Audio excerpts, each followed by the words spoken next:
El siglo de oro en España. Capítulo 4. La ruta de las especias. La noche de los motines.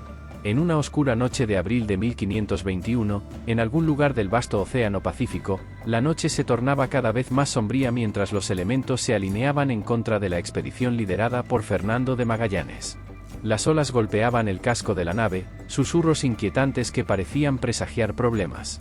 Hacía meses que su flota había salido de Sevilla con el objetivo de encontrar una ruta occidental hacia las Islas de las Especias, y las adversidades no habían cesado.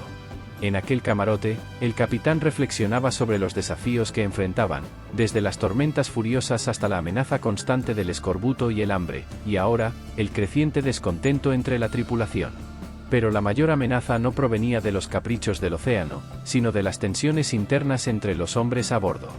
Los motivos que llevaron a Juan de Cartagena a liderar el motín iban más allá de simples disputas personales, había cuestiones de orgullo herido y rivalidades políticas en juego. Desde el principio, había mostrado una resistencia obstinada hacia Magallanes, alimentada por su propio sentido de superioridad y desconfianza hacia un comandante extranjero. Sus seguidores, igualmente descontentos, veían en él un líder que podría desafiar el statu quo y cuestionar las decisiones de Magallanes. La tensión en el barco era palpable conforme avanzaba la noche. El crujir de la madera y el lamento del viento se mezclaban con los susurros preocupados de la tripulación, creando una atmósfera cargada de ansiedad. Magallanes sabía que debía actuar con firmeza y decisión para sofocar cualquier intento de rebelión, pero también era consciente de que una represión demasiado severa podría exacerbar la situación. Con coraje y gallardía, se preparó para confrontar a Cartagena y a sus seguidores, decidido a preservar la unidad de la expedición a cualquier costo. Mientras tanto, en el horizonte, las nubes oscuras se arremolinaban, presagiando una tormenta inminente. La naturaleza misma parecía aliarse con los desafíos internos de la tripulación, añadiendo una capa adicional de peligro e incertidumbre a la noche de los motines en alta mar. Magallanes sabía que el verdadero desafío no era solo la geografía desconocida, sino también mantener la disciplina entre hombres agotados y asustados. A pesar de su liderazgo férreo, había rumores de motín, liderados por Juan de Cartagena, un noble español que nunca había aceptado a Magallanes, un portugués, como su superior. El misterio del estrecho. El viaje hacia el oeste había sido traicionero. La flota había navegado por mares desconocidos, enfrentando tormentas y condiciones adversas. Pero el verdadero misterio era el estrecho, una ruta secreta que se suponía conectaba el Atlántico con el Pacífico.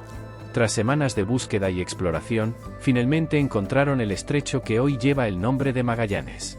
La travesía por el estrecho fue un laberinto de fiordos y canales traicioneros, llenos de corrientes impredecibles y peligrosos bancos de arena.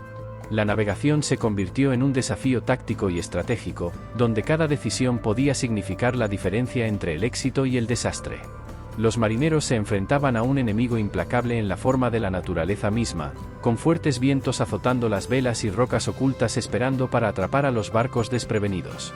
Las noches en el estrecho estaban llenas de tensión y susurros de conspiración.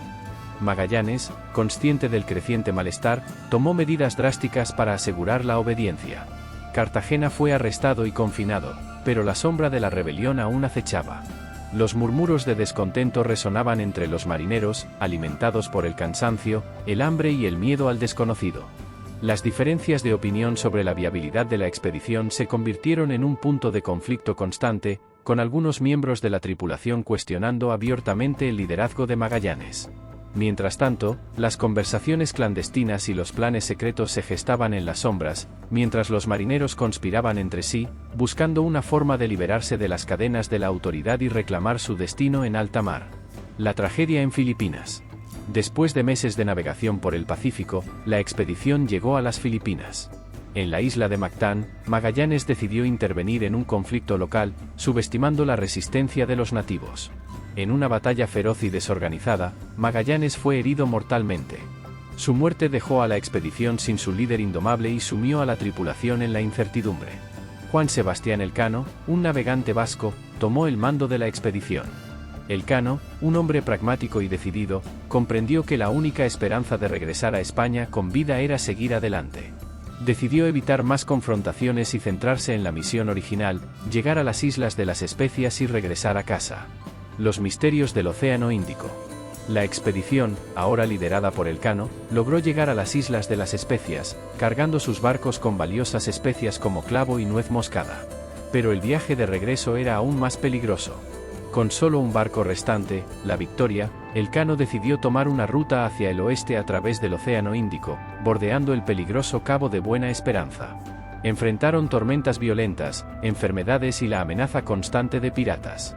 Los marineros, ya debilitados y temerosos, eran presas fáciles de supersticiones y rumores.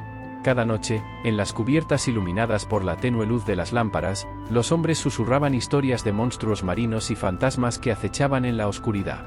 El retorno triunfal. Finalmente, tras casi 3 años de penurias, la Victoria llegó al puerto de Sanlúcar de Barrameda en 1522. De los 270 hombres que partieron, solo 18 regresaron. Elcano, ahora un héroe nacional, fue recibido con honores. Habían demostrado que la tierra era redonda y que la ruta hacia las Islas de las Especias era posible, aunque a un costo tremendo. El capítulo cierra con Elcano reflexionando sobre el viaje, sus peligros y la resistencia del espíritu humano frente a lo desconocido. Aunque la expedición había perdido a su líder original, su éxito final era un testimonio del coraje y la determinación de los hombres que, contra todo pronóstico, habían completado la primera circunnavegación del mundo. En el aire flotaba una mezcla de orgullo y dolor, una sensación de haber logrado lo imposible a través de una odisea de aventuras y misterios.